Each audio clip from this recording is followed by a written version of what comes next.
Welcome to another Coffee with Samso, where we talk to ASX companies and CEOs about their journey and the strategies. Today I've got Ed Turner here from Kingwest Resources. He's going to be talking to us about what they've been doing and their recent discovery, or I should say good news coming out of the Goongarrie gold project. So Ed, far away. Oh, thanks Noel, it's good to be back. Yeah, we recently announced some very good drilling results at our Goongarrie project, which is more of a grassroots project. It's our second project after Menzies, where we've mostly been focusing for the last 12 months. So the first pass air core drilling included 38 metres at 3.1 grams per tonne from 62 metres downhole, actually to the end of the hole. So the hole finished at 100 metres on fresh rock interface, and the last 6 metres had 17 grams per tonne. So we've obviously got to go back and follow that up and drill underneath it in a long strike, but we only have assays for the first 28 holes out of the 108 deep holes that went into that drilling program. So we're waiting for those results to come back, and we should have more good results to announce soon, along strike from that as well. So the Goongarrie project, so that everyone's sort of in tune in the same story, you've got the Goongarrie project as well as the Menzies project, which you guys we've talked about many times. But the Goongarrie is interesting because I think we talked off camera before, and I sort of said that it felt like no one's really been working on it. And your comment was, if you thought Menzies was for second place, Goongarrie is even worse.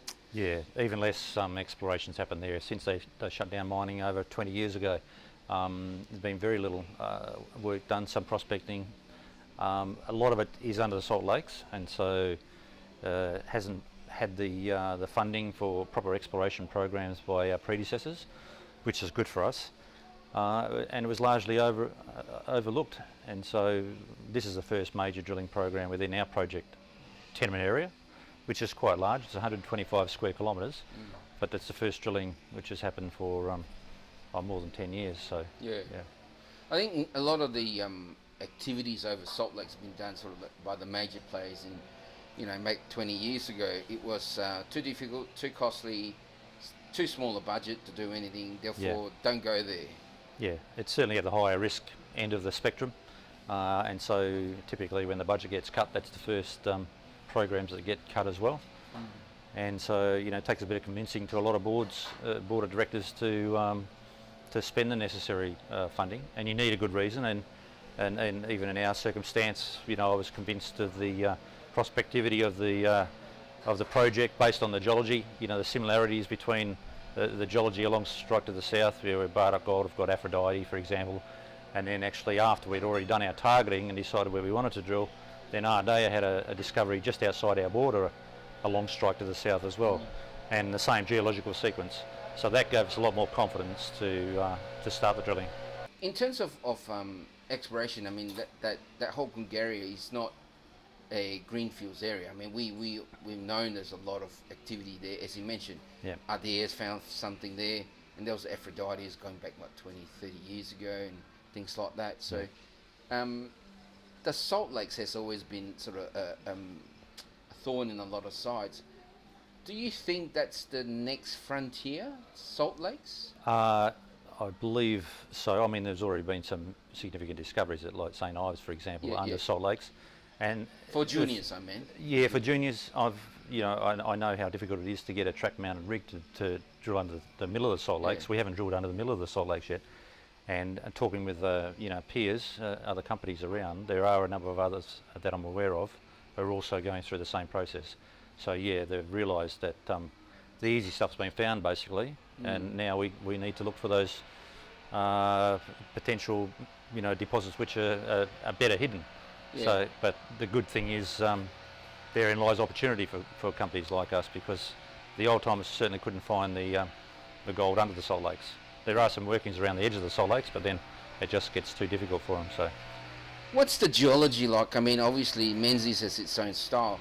Is Goongarrie here? Are you thinking? Is the thinking that it's the same or different? It's got a lot of similarities. Basically, it's the same sequence of rocks which run underneath there, and all the way up from Kalgoorlie. The structural controls change slightly, so you might have slightly different orientations and thicknesses, of the lodes and different controlling structures. Yeah. But essentially you're following the same sequence of rocks.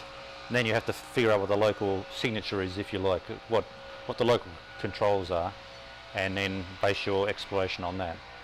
Yeah. For those viewers who are sort of new to sort of, you know, the whole topic of us talking about salt lakes and why the juniors never went that way, what sort of in a short summary, what are the challenges that is trying to find something underneath a salt lake? Well, you can't use surface geochemistry, for example. Like on normal land, we can go and do low-level soil geochemistry, so low-level detection where we can analyse down to 1 part per billion gold, and we can use other pathfinder elements. So you take that away, and then you have to rely more on geophysics and interpretive geology. So we can do some good interpretation of the geology from magnetics, for example, aeromagnetic surveys, and then we can predict where the main structures are. But then you have to trust that and go straight into drilling from there. And then you also have to be able to identify what the profile is. For example, some of the drilling we've just completed outside the salt lakes, there's no obvious salt lake at surface, but there are old paleo channels, so they're filled up with old salt lake sediments. So they're tens of millions of years old, and then you have to be able to identify what that material is, and don't stop until you've drilled right through that into the in situ residual material. So it can take a while to get your eye into what the local weathering profile is, and yeah, what's a reliable sampling media, basically. I guess the price, in what I'm trying to get is the price underneath these salt lakes could be very big. As you know, you mentioned St. Ives and things like that. Yeah. They can be a long-lasting life of mine potentially, right? Yeah, yeah. If you do find something down there. Yeah, exactly. And we think some of the deeper parts of the salt lakes, or the wider parts of the salt lakes, and even you can see the change in the orientation of the salt lakes, is there for a very good reason, and it's because it's following the major structures. And so that's where we're really looking forward to drilling further to the north, you know, away further along from where we've made these recent discoveries, these you know, good intersections, because we think there's even larger structures there. So potentially that means you could have a larger plumbing system for the fluids, the hydrothermal fluids, to come up through. Because I used to say that, you know, the salt lakes are there for a reason. Yeah. It's a point where it's weaker and therefore it became a salt lake. Yeah. So obviously structures are much stronger, deeper, more meaningful, right? Yeah, and there's a larger concentration of structures, basically. Yeah. So there's more room for the hydrothermal fluids to flow through, and potentially create larger gold deposits.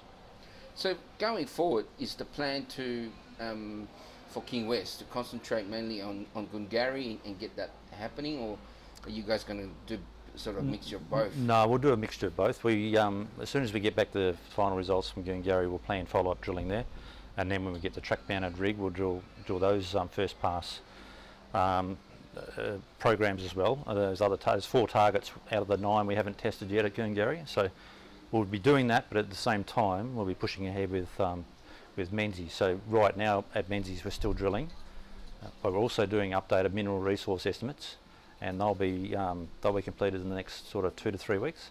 And at the same time we're also doing a scoping study. So with the scoping study we're focusing on that top sort of 100 vertical metres from surface, which would potentially go into multiple open cut deposits. Yep. And then we'll move on to pre-feasibility studies from there. So the significance of that is we could potentially be in production within 12 months' time if we were going to toll treat some of that ore. And then below that 100 vertical metres, we've started to drill that out. So 100 down to say 300 vertical metres at the multiple deposits we have. We'll be drilling that out this year as well, and then that could lead into underground mining down the track. Okay. And I'm guessing Menzies is going to be higher grade. It's fairly high grade sort of when you hit underground. Do you see the similarities between that and say Goongarrie, where you might be seeing a Menzies sort of narrow vein stuff, or do you think, you know, I know you mentioned that the geology is similar and things like that, but you know, sometimes neighbours can be vastly different in styles. Yeah, it's a bit early to say, but we do know at Goongarrie, for example, we're quite close to Aphrodite. You know, Bardock Gold has further 7 kilometres just to the south of our Goongarrie project. That's a multi-million ounce deposit in one location. So the potential is for multi-million ounce deposits inside Goongarrie. At Menzies, overall we'll have more than 1 million ounces eventually, based on the historic production and our current drilling, which is, you know, limited by depth so far. They tend to be smaller, very high grade, so they're more narrow, high grade deposits at Menzies. So at Goongarrie it's a bit early to say, but I hope that the potential is there for multi-million ounce deposits at any given location. Interesting. I've done a fair few videos over this time, and I've talked to lots of people, and it seems to me that there's lots, from an exploration geologist point of view, goes, oh, there's a lot of potential that seems to be fruiting, you know. Yeah. And then when I look at you guys, and obviously we've mentioned this before, it has been neglected over the years. And then you start looking at the region. You can almost call this Goongarrie, Menzies. Then you got the Goongarrie area, and then not a stone throw away, you're back into Kalgoorlie, the main part of that. But all along there, there's Paddington, there's Mount Pleasant. So it's a very mineralised system, right? Yeah. I mean, that's the main trend from Kalgoorlie, from the Golden Mile, really, all the way up to Menzies, and then it splays off and goes up to Leonora. And Goongarrie is a separate belt, but you have these parallel greenstone belts. But the main continuation north of Kalgoorlie does go through, Paddington and Goongarrie. Yeah. So we know we're in a good neighbourhood for sure. So going forward, from the company's point of view, what's the plan going, let's say 12 to 24 months? Well, first of all, assuming we have a positive scoping study, and I believe we will, we'll have some potential sort of economic parameters around the, what production would mean. We can then advance towards getting those open cuts started again at Menzies. So that's possibly, we can possibly be in that position within 12 months. At the same time, proving up those deeper extensions to the high grade lodes there, and who knows what that could end up being. That's a process. Now we know what the structural controls are. We can just keep drilling deeper and deeper. Yeah. So we want to be proving up a longer term resources there, and then pushing ahead with all our grassroots exploration at Goongarrie. And you're never quite sure how long that's going to take.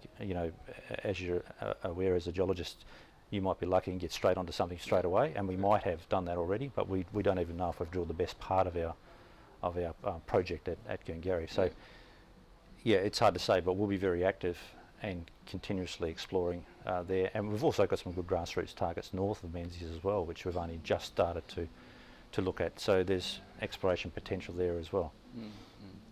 I guess, from a viewer's point of view, where they're not quite sure, all these targets, and everyone's got the same thing, as we mentioned just before, everyone seems to be doing well in terms of share price. Yeah. In that 2 minutes, what could Kingwest be that will make them want to buy your stock, I guess?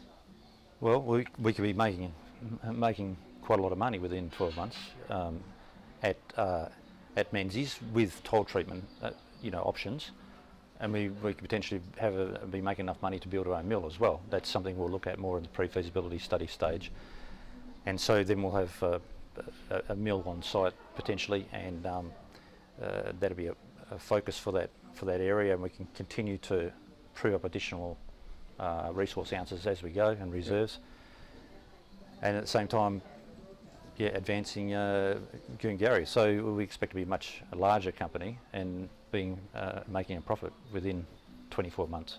Okay. In terms of toll treating, what's the current situation? Obviously you're in the forefront there, you sort of, because there's only a fixed number of mills in there, although there's several around. Yeah. So what's the talk like? What's the sector like now? It is competitive to get access to the mills, although we are aware of a few which do have capacity, provided we have the right sort of ore. High grade ore is obviously better and somewhat oxide and somewhat fresh rock, so it depends. But there are a number of them within trucking distance. The trucking costs are not really a concern for us because we're on the highway, and so that reduces those costs. So it's more the processing costs, and they've gone up a bit over the last few years, but right now they're reasonable. So we think we'll be in a position with open cut ore, which is, let's say, 2 grams per tonne.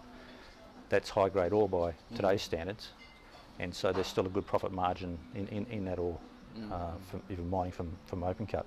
Now, from underground point of view, anything plus 4 grams per tonne could be economic. In today, I mean, our technology has changed a lot, and it used to be that I know Kalgoorlie is very, very refractory, but they got processes in place already. Is that still a thought in your mind, like when you're looking that you're afraid of getting refractory ore, or does that not play at all? Certainly, you have to be aware of it, but certainly not a Menzies. No, the ore there is not refractory, and that's based on historic production and test work, and we're doing more recent test work as well, and we're getting very good high recovery results. So we're not concerned about that at Menzies.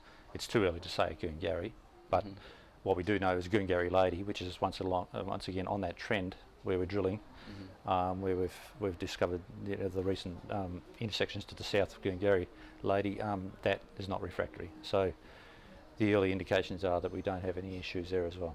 Going forward in terms of I know it's very competitive for rigs, and I've had a couple of videos where they talked about the lag time for samples to come back has gone from an easy 4 weeks to an easy 6 to 8 weeks. Yeah. Are you seeing that? Are you experiencing that? Yeah, certainly the turnaround times on assays has increased a lot just in the last 3 to 4 months. So that's a bit of an issue. We're fortunate we got all of our samples assayed that are going into the resource updates. So we got all that drilling completed last year, and we've got all those results back.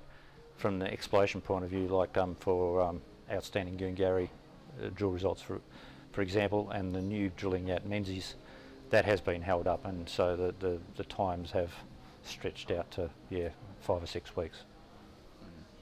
Look, guys, feel free to send us comments. I encourage you to do that. I mean, Kingwest has got a very interesting story. It's in a part of the neck of the woods where I feel that there's not a lot of work done, and their tenure is quite interesting and solid. But I'm sure, again, send some questions, and I'm sure Ed will be free to happy to answer some. Again, press that like and subscribe, as they say in YouTube. Now to close off, though, Ed, what is that how should I say, the prize, or what's the ideal plan A path that you see Kingwest doing? Granted, everything changes, often, but what's the ideal path? Well, be a successful producing company, making good margins, good profit margins in 12 to 18 months' time. At the same time, proving up a lot of new resources. So, continuing to push along with our exploration. We firmly believe that there's a lot out there still to be discovered, like I said, at Goongarrie, but also Menzies as well. So just that natural progression, evolution of the company, and growing and making a good high profit margin on our resources reserves. I like the Goongarrie results. I think I was quite surprised, and it looks good. Looks like you could be I wouldn't say it, but pretty close to what Musgrave looks like in the early days. But anyway, look, Ed, thank you for your time. Always a pleasure to listen to what you guys are saying. Yep. Doing great work out there, but hopefully, when you get your next batch of result, we can sit down and have a chat. Sure. All right, thank you. Okay, my pleasure, Noel.